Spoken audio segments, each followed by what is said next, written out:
اللهم صل على سيدنا محمد يا رب صل وسلم دائما أبدا على حبيبي. رمضان جیسے ہی شروع ہوگا تو کیا کرنا ہے بھائی؟ سب سے پہلے روزہ ہے. دوسرا حکم اللہ نے بتایا، روزہ نہیں رکھ سکتا تو وہ کیا کرے گا؟ اگر وہ قضا بھی نہیں رکھ سکتا، کسی بھی صورت میں ممکن نہیں ہے، تو وہ فدیہ دے گا. فدیہ مالی عبادت ہے. تو دوسری چیز اللہ نے کیا ذکر کی؟ مالی عبادت. اور حدیث میں اس کو بہت اہتمام سے ذکر کیا ہے. گلا بیٹھا ہوا ہے، دعا کریں، کھل کے ہی نہیں دے رہا. جیسے ہی پشاور میں چاند کا اعلان ہوتا ہے نا تو میرا گلا بیٹھ جاتا ہے. یعنی اتنا بھی انتظار نہیں کرتا کہ بھائی کراچی میں تو ہونے دو اعلان. تو رمضان شروع ہوتے ہی ہمارا گلا بیٹھ جاتا ہے. اور بیٹھنے کی وجہ یہ ہے، گلے پہ جو بوجھ ہے نا وہ ضرورت سے زیادہ پڑ جاتا ہے. سمجھ رہے ہیں نا؟ ایک مزدور کو آپ پتھر اٹھانے کا کہیں تو آپ اسے کہیں بھائی یہ بوری یا یہ پتھر یہاں سے وہاں رکھ کے آ جاؤ، وہ رکھ کے آ جائے گا. تو اس کے بعد آپ اس کو آرام دیتے ہیں. مسلسل وہ کرتا رہے تو اس کے بازو بیٹھ جائیں گے، اس کے گھٹنے بیٹھ جائیں گے، اس کی کمر بیٹھ جائے گی. تو رمضان شروع ہوتے ہی ہمارے گلے پر کیا ہو جاتا ہے؟ بہت زیادہ بوجھ پڑ جاتا ہے. بیانات کا سلسلہ شروع ہو گیا، پھر تراویح پڑھنا بھی ہے، پھر اس کو یاد کرنا بھی ہے. تو وہ ہوتے ہوتے پھر وہ پنپنے کا، پھر وہ افطاری میں کیسے پرہیز کرے بھائی؟ پکوڑا چھوڑ سکتا ہے کوئی افطاری میں؟ اب کسی ڈاکٹر کو بولتے ہو، وہ بولے پکوڑے نہیں کھاؤ. سمجھ، پکوڑے نہیں کھاؤ، دنیا چھوڑ دیں گے یار. افطاری میں ہم سموسے کیسے چھوڑ سکتے ہیں؟ اور کراچی کی گرمی کے روزے، اتنے ٹف روزے، اتنی گرمی میں انسان بیٹھے اور کھچڑی کھائے گا کیا افطاری میں بھائی؟ تو ہم کہتے ہیں بھائی آدمی کچھ کھائے تو تمیز کے ساتھ. تو میں یہ عرض کر رہا تھا کہ اللہ نے قرآن میں رمضان کے لیے 4 احکام خصوصیت سے بیان کریں. ایک پر اشارہ دیا ہے لیکن حدیث میں اس کی پھر وضاحت ہے. تو وہ 4 کام میں سب سے پہلا کام کیا ہے؟ بولو بھائی، روزہ. اس میں تو آپشن ہے ہی نہیں، وہ تو رکھنا ہی رکھنا ہے. دوسرا کام اللہ نے رمضان میں جس کا خصوصیت سے ذکر کیا ہے وہ ہے تلاوت قرآن. رمضان کا اور قرآن کا آپس کا بہت گہرا جوڑ ہے. شہر رمضان الذی انزل فیہ القرآن، فرمایا وہ مہینہ ہے جس میں قرآن نازل کیا گیا. یہ وہ مہینہ ہے جس میں قرآن نازل کیا گیا. تو اللہ نے رمضان کا انتخاب کیا ہے قرآن کے نزول کے لیے. اسی وجہ سے رسول اللہ صلی اللہ علیہ وسلم نے اس مہینے میں تراویح کو مشروع کیا، تراویح کو، تاکہ اس میں قرآن پڑھا جا سکے. بعض جو متجددین کہہ رہے ہیں کہ تراویح کا نبی سے کوئی ثبوت نہیں ملتا، یہ جھوٹ ہے، غلط بات ہے 100%. تراویح سب سے پہلے کس نے پڑھی ہے؟ محمد صلی اللہ علیہ وسلم نے. 3 دن پڑھ کے چھوڑ اس لیے دی کہ فرض نہ ہو جائے. پھر صحابہ نے ابو بکر کے دور میں ہی شروع کر دی تراویح، حضرت عمر کے دور میں نہیں شروع ہوئی ہے، یاد رکھو. صحابہ پھر پڑھتے رہے ہیں، نبی کے انتقال کے بعد بھی پڑھتے رہے ہیں، کیونکہ اب فرضیت کا امکان ختم ہو گیا تھا. حضرت عمر نے صرف اتنا کیا ہے کہ مختلف ٹولیوں میں جو پڑھ رہے تھے ان کو ایک امام پہ جمع کیا ہے، کیونکہ نبی نے جو پڑھائی تھی وہ نبی نے، آپ اکیلے امام تھے اور باقی سب لوگ مقتدی تھے. تو حضرت عمر نے ان کو نبی کے نہج پہ اس تراویح کو حضرت عمر لے کر آئے ہیں. اور اس کو جو نیا کام کہا وہ اس لیے کہ ابو بکر کے دور میں ایک امام پر نہیں تھے، تو اس لحاظ سے وہ نیا ہے، حضرت ابو بکر کے دور کے لحاظ سے. سمجھنے بات کو؟ تو بعض لوگ کہتے ہیں تراویح کا لفظ قرآن سے دکھاؤ، حدیث سے دکھاؤ. تراویح کا لفظ حدیث میں نہیں ہے، تراویح کی نماز حدیث میں ہے. تو ہم نماز کو زیادہ فوکس کرتے ہیں، ناموں میں ہمیں الجھنے کی ضرورت نہیں ہے. آپ اگر تراویح کو کوئی اور نام دینا چاہیں تو ہمیں کوئی پریشانی نہیں. آپ اس کو صلاۃ اللیل کہہ لیں، رات کی نماز کہہ لیں، قیام رمضان کہہ لیں تو بھی ٹھیک ہے. تو ناموں سے کیا ہوتا ہے؟ اور یہ تراویح ہم نے نام نہیں دیا، یہ اسلاف نے نام دیا ہے، تابعین نے نام دیا ہے تراویح کو. سمجھ رہے ہیں؟ یہ نام اس نماز کو کس نے دیا ہے؟ اسلاف نے. کیونکہ یہ عام تہجد سے، عام معمول سے ہٹ کے تھی، تو انہوں نے کہا اس کا نام کوئی الگ سے ہونا چاہیے. بعض لوگ کہتے ہیں پورے قرآن میں تراویح کا لفظ کہیں نہیں ملتا، نہ حدیث میں ملتا، لہذا یہ بدعت ہے. بھائی نام تو بہت سی چیزوں کا نہیں ملتا، وہ عمل اگر ملتا ہے تو وہ دیکھو نماز جو ہم پڑھتے ہیں، اس نماز کا پورے قرآن اور حدیث میں کوئی تذکرہ ملتا ہے؟ بولو نا. نماز کے لفظ کا کوئی قرآن و حدیث میں تذکرہ، بولو نا بھائی، نہیں ملتا. اب کوئی نماز دکھاؤ، نہیں ہے، نہیں تو ہم بھائی نماز نہیں ہے، صلاۃ تو ہے نا. 5 نمازیں جو ہم پڑھتے ہیں اس عمل کا ثبوت ملتا ہے. اس کو نام ہم کچھ بھی دے دیں، عربی میں اس کو صلاۃ کہتے ہیں، قرآن نے اس کو صلاۃ کہا، اردو میں ہم اس کو کیا کہتے ہیں؟ نماز کہتے ہیں. تو نام چینج کرنے سے کچھ نہیں ہوتا. اگر وہ عمل ہمیں مل رہا ہے تو ہم اس کو اپنی آسانی کے لیے کوئی بھی نام دے سکتے ہیں. اب میں کہیں تقریر کر رہا ہوں، 5 نمازیں فرض ہیں.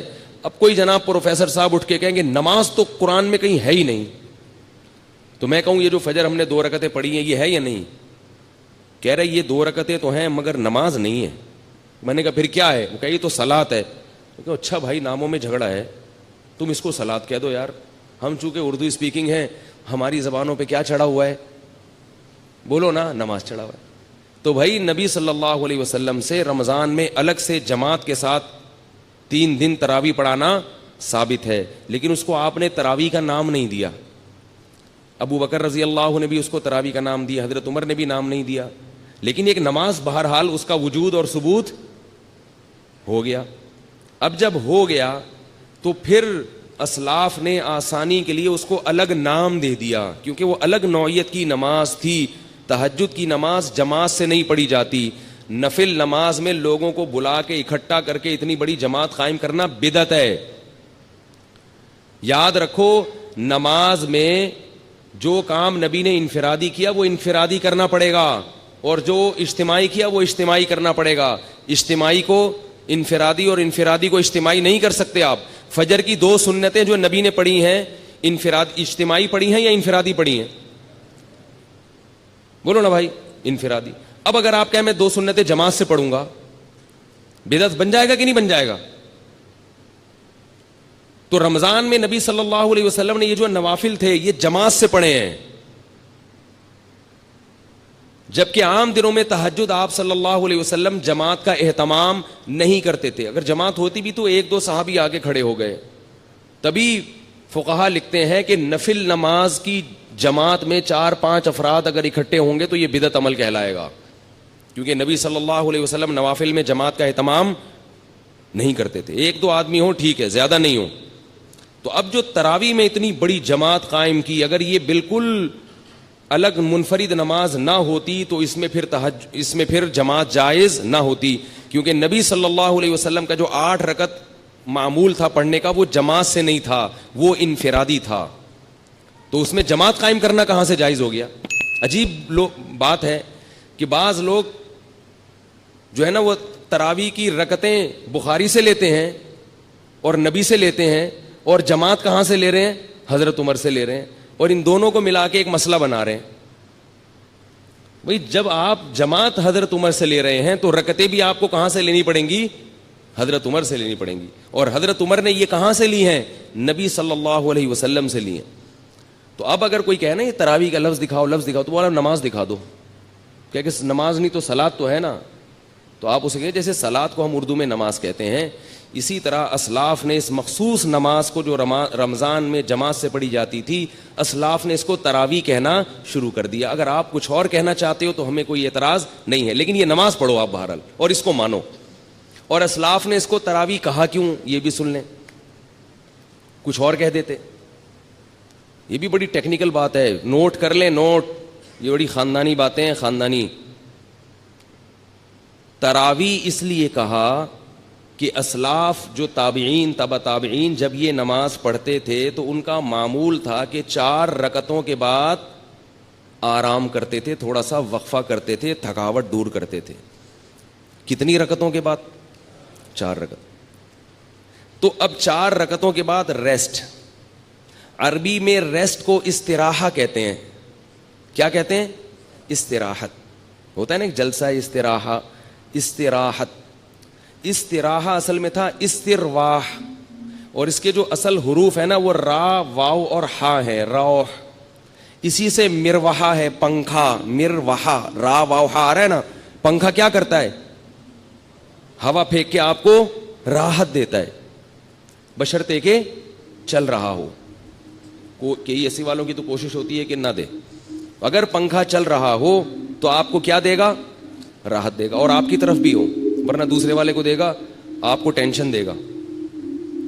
تو راحت سے نکلا یہ لفظ, صحیح ہے نا. تو ترویحا, ترویحا راحت پہنچانے والی چیز. تو 4 رکعتوں کے کو کیا کہا جاتا تھا؟ ترویحا, کیونکہ اس کے بعد وہ کیا کرتے تھے؟ راحت حاصل کرتے تھے. کیا حاصل کرتے تھے 4 رکعتوں کے بعد؟ راحت. اب ذرا بات سمجھنا, ترویحتن کی جمع ہے تراویح. ترویحتن کی جمع کیا ہے؟ تراویح. عربی میں جمع کم سے کم 3 افراد پہ بولی جاتی ہے. 2 کے لیے عربی میں الگ صیغہ ہے. دیکھو, رجل ایک آدمی, رجلانی 2 آدمی, رجال 2 سے زیادہ. رجل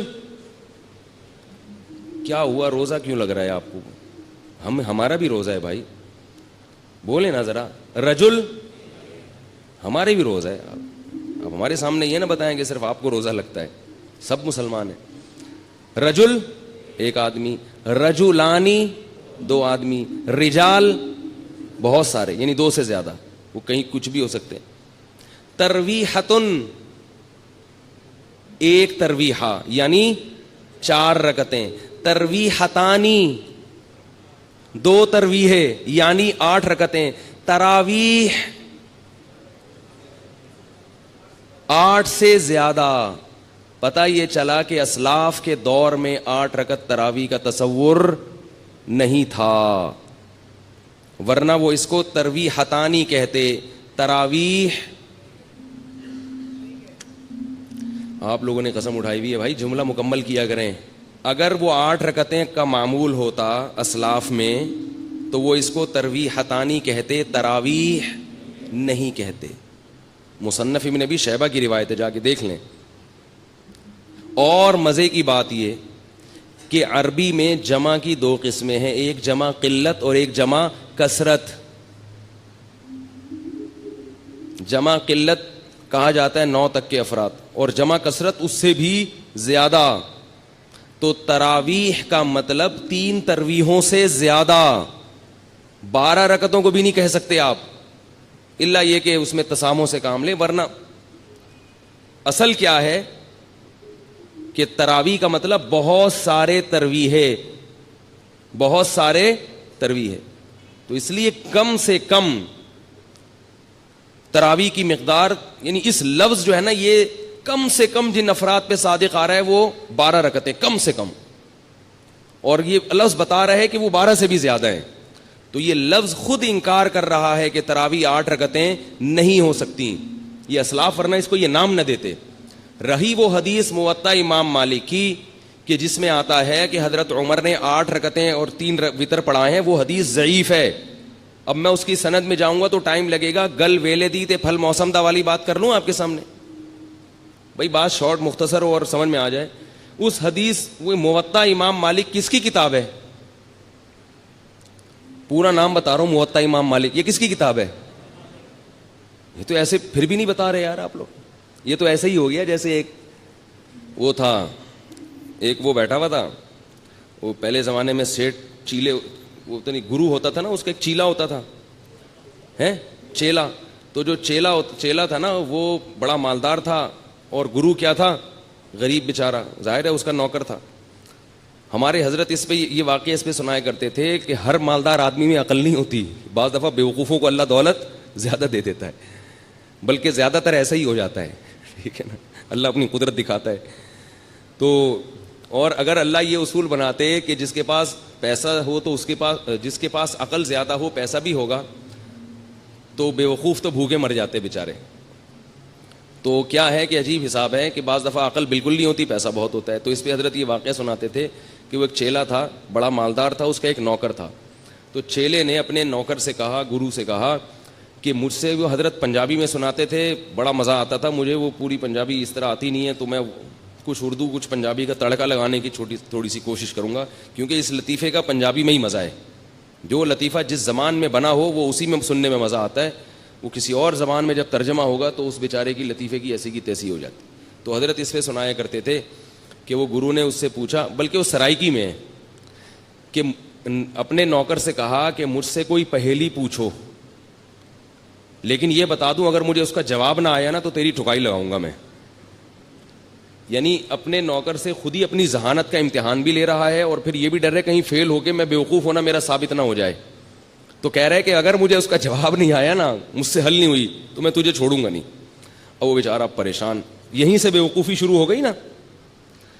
اب وہ کہہ رہا ہے کہ یار سوچ کے کوئی ایسی پہیلی لے کر آؤ بہت ہی آسان ہو، بہت آسان ہو، جس کا جواب آ جائے. تو اب اس نے پہلی پوچھی کہ حضور بتاؤ کہ ایک جانور ہے تے پونچھ گھمیندی ہے. گھمیندی پنجابی کا لفظ ہے، سرائکی کا لفظ ہے، سرائکی ہے نا، تو سرائکی میں یہ لطیفہ. پونچھ گھمیندی ہے، چولہے کے گرد گھومتی ہے. یعنی ایک جانور ہے جو اکثر چولہے کے گرد گھومتا ہے اور دم ہلاتی ہے رہتی ہے، صحیح ہے نا. اور مزید آسان کرنے کے لیے بولے میاؤں میاؤں کرندی ہے. ٹھیک ہے، اب تو بات ہی حل ہو گئی نا. ایک جانور ہے جو گھر میں رہتا ہے، دم ہلاتا ہے اور اکثر چولہے کے گرد گھومتا ہے اور میاؤں میاؤں کرتا ہے. بوجھو کی ہے، بتاؤ بھائی کون سا جانور ہے. اب وہ سوچ میں پڑ گیا. اب وہ کیا ہو رہا ہے، سوچ. کافی دیر سوچنے کے بعد بولتا ہے ککیڑ، مرغا. اب یہ نوکر نے بولا میری تو آئی شامت، اگر میں بولوں غلط ہے. بڑا ہوشیار تھا. اس نوکر نے بولا حضور لگتا ہے کسی نے دسیا ہے. یہ اتنا مشکل پہیلی کا جو آپ جواب لے کر آئے ہو، یہ لگتا ہے کسی نے آپ کے کان میں چپکے سے بتایا ہے. بڑے فخر سے کہتا ہے اوئے عقل جی دوڑ ہے، عقل جی. یہ کیا ہے؟ عقل جی دوڑ ہے، عقل کی دوڑ ہے بھائی، کوئی بتا نہیں رہا ہم کو. تو میں آپ سے پوچھ رہا ہوں موطا امام مالک کس کی کتاب ہے؟ آپ کہہ رہے ہیں پتہ ہی نہیں. تو نام تو لے رہا ہوں امام مالک کی. یہ تو ایسے ہی ہو گیا جیسے ایک امتحان میں سوال آیا. پہلے محمد بن قاسم کا پورا تذکرہ تھا کہ اس نے ہندوستان پہ 17 حملے کیے اور یہ کیا اور وہ کیا. آخر میں بچوں سے سوالات تھے، کیونکہ وہ بچے اتنے نالائق تھے، آج کل جیسے اسکولوں کے ہوتے ہیں کہ وہ استاذ پیپر اتنا آسان بناتے ہیں پھر بھی پاس نہیں ہوتے. تو اب استاذ نے تنگ آ کے جو پیپر بنایا نا وہ یہ تھا. پہلا سوال تھا محمود غزنوی نے ہندوستان پہ 17 کیا کیے؟ محمود غزنوی نے ہندوستان پہ 17 کیا کیے؟ حملے کیے ظاہر ہے. دوسرا سوال یہ تھا محمود غزنوی نے کس ملک پہ 17 حملے کیے؟ یہ دوسرا سوال ہے. تیسرا سوال ہے کس شخص نے ہندوستان پہ 17 حملے کیے؟ یہ 3 سوال ہیں اور 3 میں ایک کرنا ہے، 2 اختیاری ہیں. ٹھیک ہے نا، کمپلسری صرف ایک ہی سوال ہے. بچے پھر بھی فیل ہو جاتے ہیں، وہ پھرے دیکھ رہے ہوتے ہیں جو لے کر آئے ہیں نا، یار اس میں کہاں لکھا ہوا ہے. تو دیکھو کہاں کتنا آپ لوگوں نے پریشان کر دیا. اگر آپ اسی وقت جواب دے دیتے امام مالک کی ہے تو پھر مسئلہ یہ اتنے 2 واقعات آپ کو اتنے حسین واقعات سننے کو نہ ملتے. تو موطا امام مالک میں یہ حدیث ہے کہ حضرت عمر نے 8 رکعتیں اور 3 وتر پڑھائے تھے. تو موطا امام مالک کس کی کتاب ہے؟ امام مالک کی. امام مالک نے خود اس حدیث کو نہیں لیا ہے، یہ ضعیف ہے. اگر یہ صحیح ہوتی تو جو اس کا مؤلف ہے سب سے پہلے وہ اس کو فالو کرتا نا. خود امام مالک کا یہ مذہب نہیں ہے کہ تراویح 8 رکعتیں ہیں، خود انہوں نے اس کو فالو نہیں کیا. سمجھ رہے ہو بات کو؟ تو اس لیے جو مجتہدین ہیں، جو فقہاء ہیں، ان کی بات کو مانو بھائی، جو ساری دنیا چلتی چلی آئی ہے. اب یہ تو اب رواج ہو گیا اتنا. پھر بھی بار بار میں یہ کہتا ہوں کہ لڑنا نہیں چاہیے ان چھوٹے مسائل میں. بس آپ کا نظریہ درست کرنا، موقف اپنا سامنے رکھنا مقصد ہے. پھر بھی کوئی 8 پڑھ رہا ہے، 20 پڑھ رہا ہے تو کسی پہ طنز نہ مارو. لوگ کیا کرتے ہیں کہ ایک دوسرے پہ طنز کرنا شروع کر دیتے ہیں. تو آپ اپنے آپ کو متبع سنت سمجھیں اور دوسرے پہ طنز ماریں، یہ طریقہ غلط ہے. اور نبی صلی اللہ علیہ وسلم کے نہ یہ اخلاق ہیں نہ یہ سیرت ہیں. وہ بولیں بھائی اس بیچارے کی جو سمجھ میں آیا, اس کو نبی کا جو طریقہ اس کی سمجھ گیا, وہ اپنے حساب سے سنت کو فالو کر رہا ہے, تو ٹھیک ہے, اس کو اگر وہ اجتہادی خطا پہ ہے تو اللہ تعالیٰ پھر اس کو, اگر وہ اس میں صلاحیت ہے اجتہاد کی اور خطا ہو رہی ہے تو اللہ اس کو ثواب دے دے گا اس پہ. تو دو کام میں نے بتا دیے. دوسرا کام کیا ہے؟ تلاوت, اور اسی کے لیے نبی صلی اللہ علیہ وسلم نے تراویح کو مشروع قرار دیا. پھر آپ صلی اللہ علیہ وسلم حضرت جبریل کے ساتھ رمضان میں قرآن کا دور کیا کرتے تھے, تو اس لیے رمضان میں رات کو تراویح بھی پڑھنی چاہیے اور دن میں بھی تلاوت کا اہتمام کرنا چاہیے. تیسرا کام جس کا حدیث میں ذکر ملتا ہے اور قرآن نے اشارہ بھی دیا ہے اس کی طرف, وہ کیا ہے؟ صدقات و خیرات کی کثرت. روزہ رکھنا آسان ہے, مال خرچ کرنا مشکل. آج کل لوگ منتیں جو مانتے ہیں نا کہ میرا یہ کام ہو گیا تو یہ کروں گا, یا خواتین جو منتیں مانتی ہیں, نماز روزے کی تو منتیں مانی جاتی ہیں, پیسے خرچ کرنے کی منتیں نہیں مانی جاتی. دکھتی رگ پہ ہاتھ رکھا کہ میں نہیں رکھا, میں نے پیسے خرچ کرنے کی منتیں نہیں مانی. پیسوں سے ہمیں بہت محبت ہے, اور اللہ نے جہاں نماز کا ذکر کیا وہاں مال خرچ کرنے کا ذکر ساتھ ساتھ کیا. اس سے پتہ چلتا ہے کہ اللہ کو کنجوس نمازی پسند نہیں ہے. تو ہم اس نوٹ سے دل نہ لگائیں, اس پراپرٹی سے دل نہ لگائیں, رکھیں مگر ساتھ ساتھ اللہ کی راہ میں خرچ بھی کیا کریں. آپ کو پتہ ہے کہ پہلے صوفیاء کرام کی جو خانقاہ ہوتی تھی, آج کل چند ایک کو چھوڑ کے اچھے لوگ بھی ہیں تصوف میں الحمدللہ, انہی کی برکت سے آج یہ دین قائم ہے. ہم بھی اسی تصوف کے سلسلے سے جڑے ہوئے ایک نالائق ہیں جو آج یہاں بیٹھ کے ٹوٹا پھوٹا دین کا کام کر رہے ہیں. تصوف پر رد ہرگز مقصد نہیں ہے, کسی کا مذاق اڑانا مقصد نہیں ہے, لیکن بہت سی خانقاہیں کھانے پینے کا ایک ہوٹل بنی ہوئی ہیں, لنگر فری کے چل رہے ہیں, اور مریدین آگے پڑے ہوئے کھا رہے ہیں, کھا کے گردنیں موٹی ہو رہی ہیں.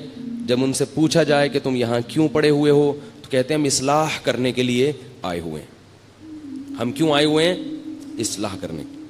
چلو پھر بسم اللہ کرو, کھانا کھاؤ. پھر وہ سیٹ کوئی وہ لے آیا, دیگ لے آیا بریانی کی.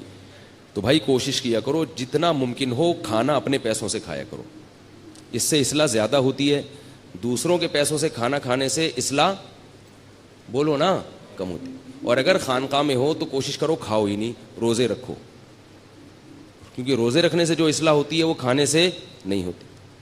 تو بہرحال تو پہلے, لیکن اچھی خانقاہیں بھی ہیں الحمدللہ. تو میں یہ نہیں کہہ رہا کہ لنگر کوئی کھلا رہا ہے تو وہ غلط کر رہا ہے, اور جو کھا رہا ہے غلط کر رہا ہے, بدگمانی جائز نہیں ہے, لیکن تھوڑا سا اپنے اوپر بھی انحصار کرنا چاہیے نا. ایک خانقاہ ایسی ہے ملیشیا میں, میرا بھائی وہاں گئے, انہوں نے بتایا کہ جس کو بھی ملیشیا میں کھانا مہنگا پڑ رہا ہے نا ہوٹل سے خرید کے کھانا, وہ شیخ سے اصلاحی تعلق قائم کر کے خانقاہ میں ایڈمیشن لے لیتا ہے. آنکھوں دیکھا واقعہ بتایا انہوں نے. شیخ سے اصلاحی تعلق قائم کریں گے اور خانقاہ میں ایڈمیشن لے لیں گے, اور پھر وہاں پہ لنگر آ رہے ہیں اور وہ اصلاح کی نیت سے کھا رہے ہیں. تو اگر کبھی جانا ہو تو ملیشیا میں مجھ سے پوچھ کے جائیں آپ لوگ, ٹھیک ہے نا. میں ان اپنے بھائی صاحب سے پوچھوں گا بھائی وہ کدھر ہے یار وہ خانقاہ, میں نہیں جاؤں گا وہاں, بات کر رہا ہوں. تو ایسے لوگ بھی ہیں. تو جب وہاں ملیشیا میں ہو سکتا ہے, حالانکہ وہ بھی ہمارے ہی ایک سلسلے کی خانقاہ ہے, تو یہاں نہیں ہو سکتا کیا؟ یہاں بھی ہے.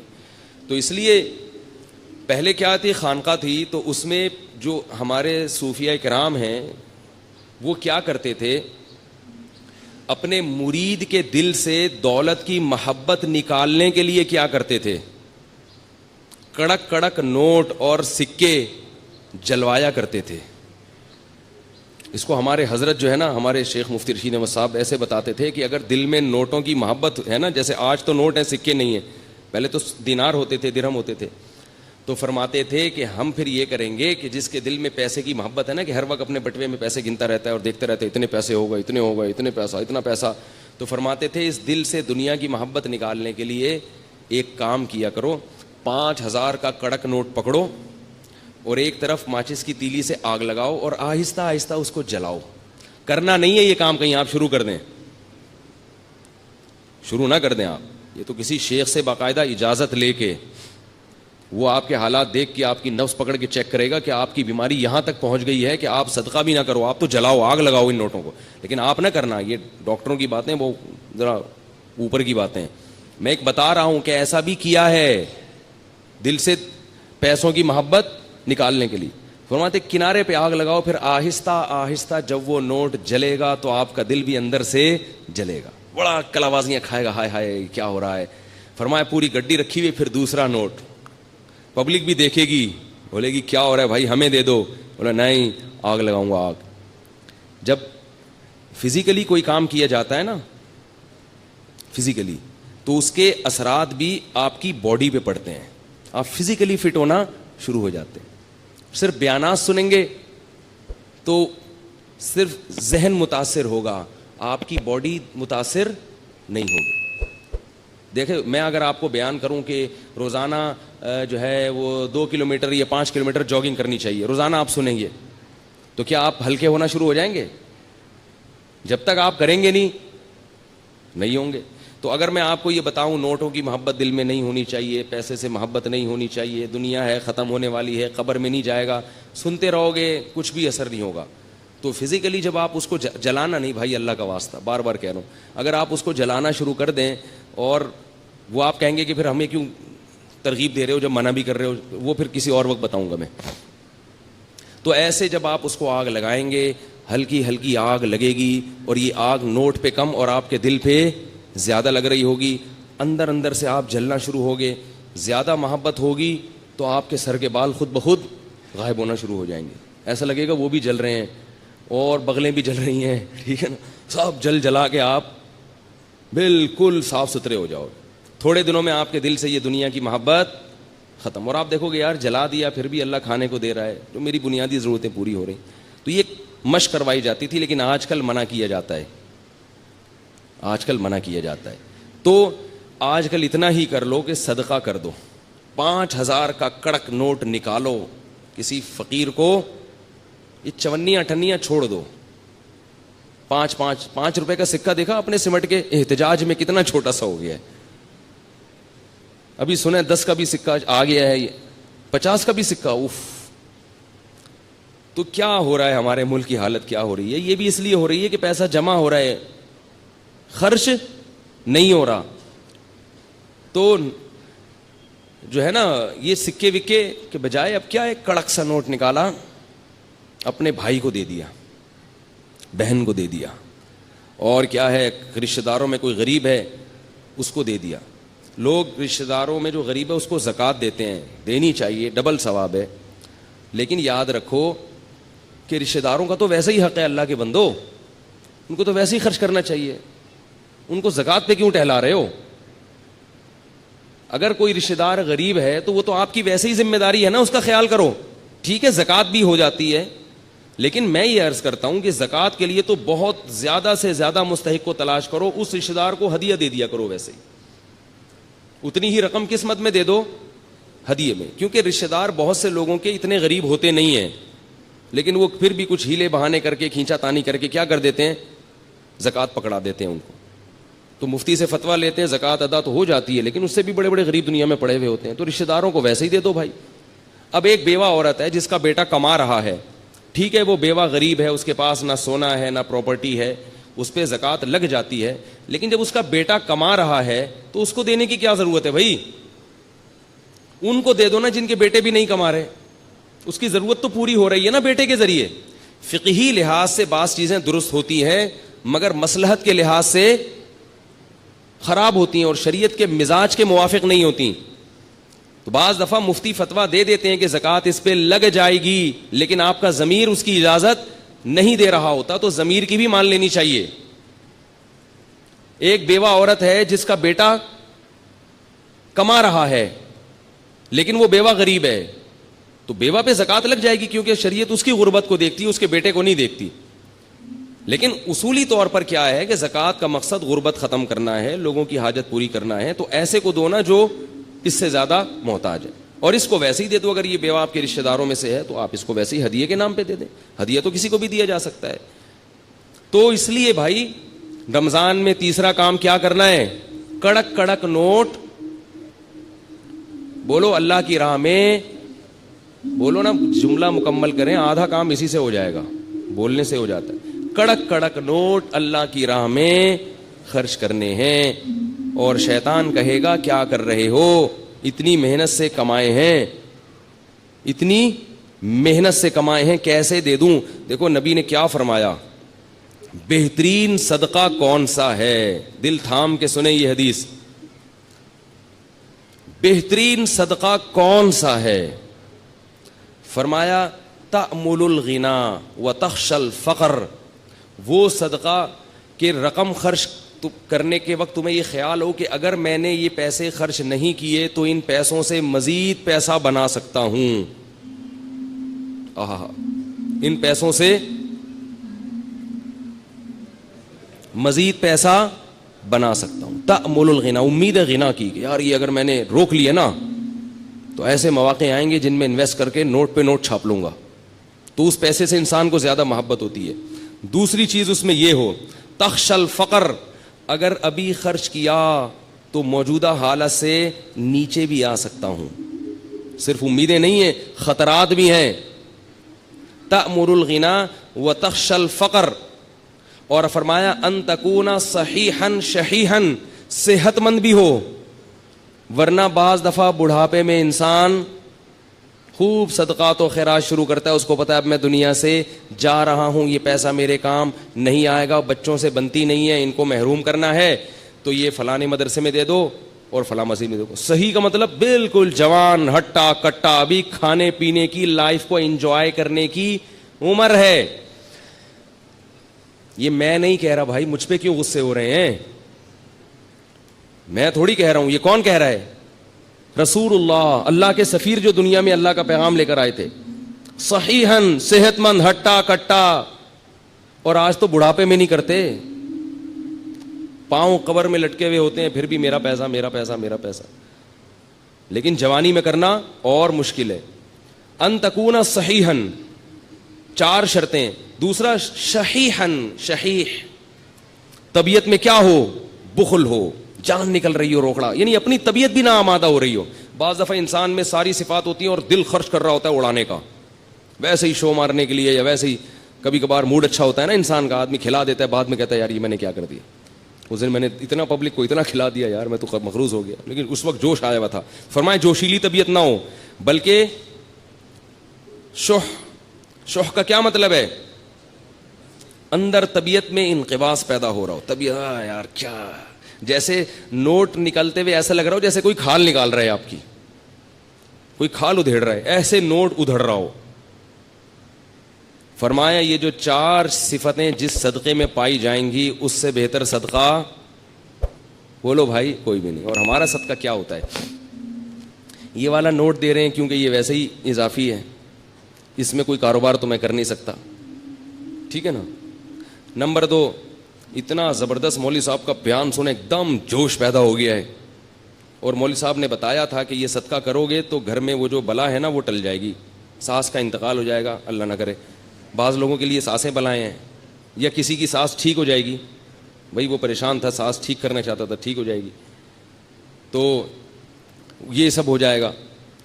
ہم جو صدقے کرتے ہیں نا, اللہ کو تو راضی کرنا مقصد ہی نہیں ہوتا, بلائیں ٹالنا مقصد ہوتا ہے. وہ بھی ٹھیک ہے, بلائیں بھی ٹلتی ہیں, بلائیں ٹالنے کے لیے بھی کرنا چاہیے, لیکن پہلی چیز کیا ہونی چاہیے, اللہ کی رضا, اللہ خوش ہو جائے, اللہ مجھ سے آخرت کے عذاب کو دور کر دے. میں آج لوگوں کی حاجت پوری کروں گا, اللہ کل قیامت میں میری حاجت پوری کر دے.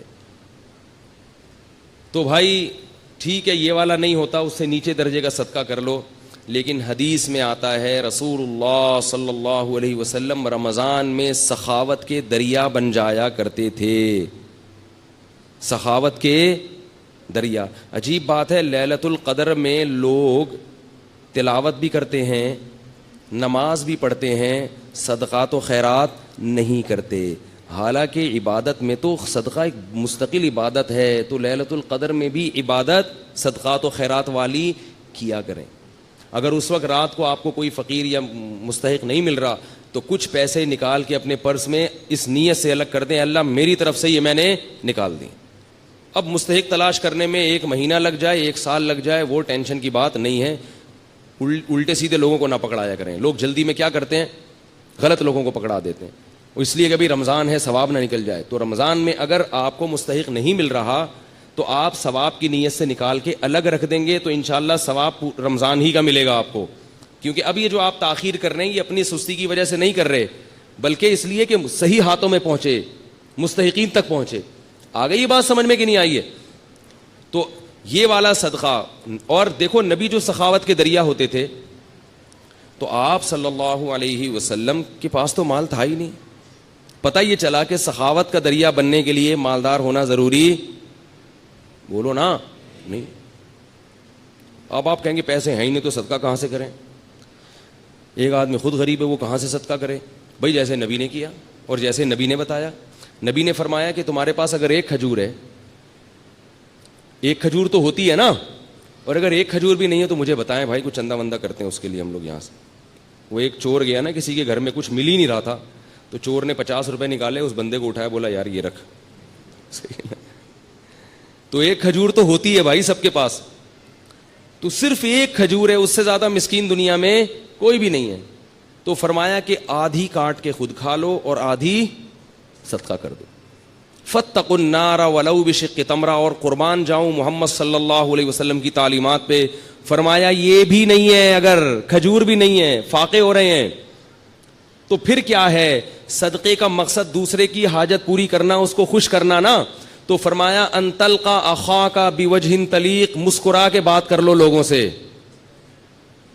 ایسی بات کر لو جس سے لوگ خوش ہو جائیں. لوگ مجھے کہتے ہیں نا اب جمعے کے بیان میں ہنساتے بہت ہیں, اس لیے ہنساتا ہوں کہ لوگ گھر میں رو رہے ہیں, گھر میں رو رہے ہیں, بیویوں سے لڑائیاں, ابا سے نہیں بن رہی, چاچے سے نہیں بن رہی, وہ وراثت کھا گیا, وہ یہ کر دیا, اس نے یہ دھمکی دے دی, باہر نکلے گا وہ موبائل چھین کے. کوئی ابھی جمعے میں آتے ہوئے کتنے لوگوں کے موبائل غائب ہو جاتے ہیں, روتا روتا مسجد میں آتا ہے. امام صاحب بھی اگر رولائیں گے تو کہاں جائے گی عوام بھائی؟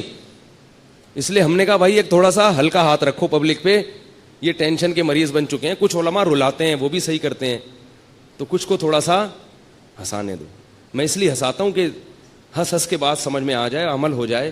کیونکہ آج کل لوگوں کی قوتیں بڑی کمزور ہیں اور گھر میں رو رہے ہیں. اللہ کی قسم جو لوگوں کے فون آتے ہیں, میں کہتا ہوں مجھے مت رلا یار, ٹھیک ہے نا.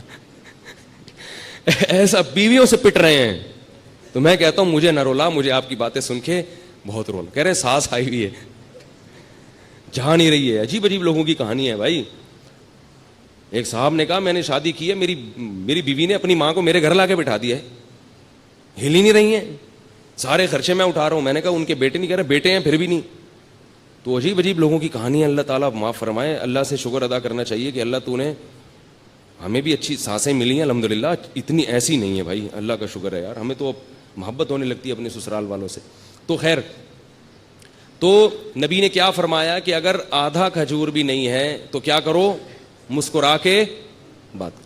تو یہ تو ہو سکتا ہے نا بھائی, خام خام ناک پہ مکھی مت بٹھا کے رکھو, جو ملے ذرا اچھی طرح. اور بھائی السلام علیکم, کیا حال ہے بھائی, کہاں گئے ہو بھائی, اتنے دنوں سے بڑے یاد آ رہے تھے. وہ بیچارہ خوش ہو جاتا ہے اس سے. لیکن میں زیادہ اس لیے نہیں کرتا کہ وہ چپک جاتا ہے, ٹھیک ہے. تو یہ وہ آدمی یہ کام کر سکتا ہے جس کے پاس تھوڑا سا ٹائم ہو. تو ہمارے پاس تو صدقے کے لیے پیسے ہیں نا, تو ہم پیسے پکڑا دیتے ہیں. اگر بھائی یہ پیسے لے نکل, چلو شاباش. لیکن بعض مخصوص دوست ہیں وہ مستثنا ہے اس سے. ایک بندے یہاں بیٹھے ہیں, وہ ابھی غصہ نہ ہو جائیں کہیں. تو تیسرا کام نبی نے کیا ہے؟ صدقات و خیرات. تو یہ کام بھی ہم نے زیادہ سے زیادہ کرنا ہے. چوتھا کام رہ گیا, وہ انشاءاللہ اگلے ہفتے بیان کروں گا. تو بھائی صدقات و خیرات خوب کثرت سے کرنا. اور میں بار بار ایک اعلان کرتا ہوں کہ آپ مسجد کے امام سے بھی, اپنے امام سے بھی رابطہ کر سکتے ہیں. ائمہ کرام کے پاس مستحقین ہوتے ہیں. کوئی میرے ذریعے سے اگر تعاون کرنا چاہے غربا اور مساکین, تو ہمارے پاس بھی غربا اور مساکین کا ایک اچھا خاصا جماعت ہے ہمارے پاس, جن کے ساتھ ہم تعاون کرتے ہیں. بہتر تو یہ کہ خود پہنچائیں. میں کہتا ہوں کہ کسی کو نہ دیں, مجھے بھی نہ دیں, خود پہنچائیں. لیکن بعض لوگ یورپ میں ہیں, امریکہ میں ہیں, امریکہ میں غریب مشکل, وہاں کے غریب یہاں کے مالداروں سے زیادہ اچھی حالت میں ہوتے ہیں. تو جو خاص طور پہ یورپ میں رہتے ہیں وہ لوگ رہتے ہیں, ان کے لیے مشکل ہوتا ہے غریب تلاش کرنا. تو وہ پھر اپنے ملکوں میں, ویسے بھی اپنے ملکوں کا حق زیادہ ہے, تو ان کو چاہیے بھائی اپنے ملکوں میں بھیجیں اور پھر یہاں کے ذریعے لوگوں پر تقسیم کروائیں, تاکہ ہمارے ملکوں کی غربت دور ہو. اللہ تعالیٰ سمجھنے کی, عمل کی توفیق عطا فرمائے.